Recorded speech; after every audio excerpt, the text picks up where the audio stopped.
Hello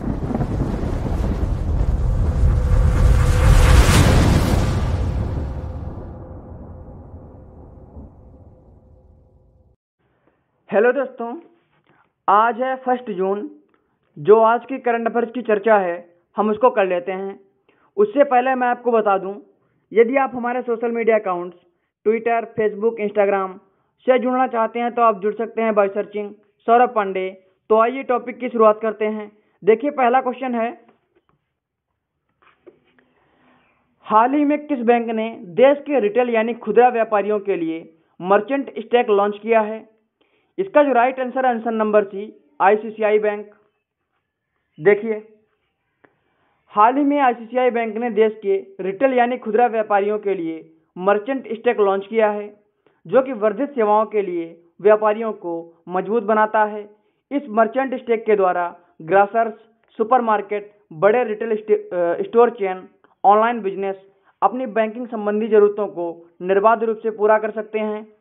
अगला question, निम्न में से किस राज्य सरकार ने हाल ही में इंटरनेशनल मेंस्ट्रुअल हाइजीन डे पर उड़ान स्कीम को लॉन्च किया है? इसका जो right answer answer number A, Punjab सरकार।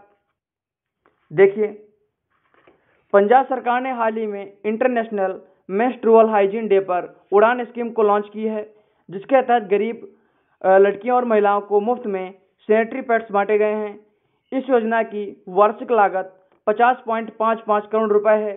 अगला क्वेश्चन, आरबीआई ने हाल ही में नियामक अनुपालन में कमी को लेकर की बैंक पर 10 करोड़ रुपए का जुर्माना लगाया है। इसका जो राइट आंसर है answer number B, HDFC bank. देखिए, भारतीय रिजर्व बैंक ने हाल ही में बैंकिंग विनियमन अधिनियम 1949 की धारा 6(2) को धारा 8 के प्रावधानों के उल्लंघन करने पर एचडीएफसी बैंक पर 10 करोड़ रुपए का जुर्माना लगाया है। यह कार्रवाई नियामक अनुपालन में कमियों पर आधार पर की गई है। अगला क्वेश्चन, वैज्ञानिकों ने हाल ही में मानव के किस भाग की नकल करने वाला कुशल आर्टिफिशियल सिनेप्टिक नेटवर्क विकसित किया है? इसका जो right answer answer number D, मस्तिष्क। देखिए, वैज्ञानिकों ने हाल ही में मानव के मस्तिष्क भाग की नकल करने वाला कुशल आर्टिफिशियल सिनेप्टिक नेटवर्क विकसित किया है। यह सिनेप्टिक नेटवर्क आर्टिफिशियल इंटेलिजेंस की तरह काम करने में पारंपरिक तकनीकों की तुलना में अधिक कुशल है और कम्प्यूटेशनल गति और ऊर्जा की खपत दक्षता को बढ़ाता है। अगला क्वेश्चन, इनमें से किस आईआईटी संस्थान ने हाल ही में तापमान दर्ज करने वाली भारत की पहली स्वदेशी डिवाइस एमबीटैग विकसित की है? इसका जो right answer answer number D, IIT Ropar. देखिए, आईआईटी रोपड़ ने हाल ही में कोल्ड चेन प्रबंधन के लिए तापमान दर्ज करने वाली भारत की पहली स्वदेशी डिवाइस एमबीटैग विकसित की है, जो कि वैक्सीन, रक्त और शरीर के अंगों, खराब होने वाले उत्पादों को सुरक्षित आपूर्ति के लिए देश की अपनी तरह की पहली डिवाइस है। अगला क्वेश्चन, निम्न में से किस राज्य सरकार ने मुख्य सचिव अलापन बंदोपाध्याय को रिटायर का प्रमुख सलाहकार नियुक्त किया है? इसका जो राइट आंसर है आंसर नंबर डी, बंगाल सरकार।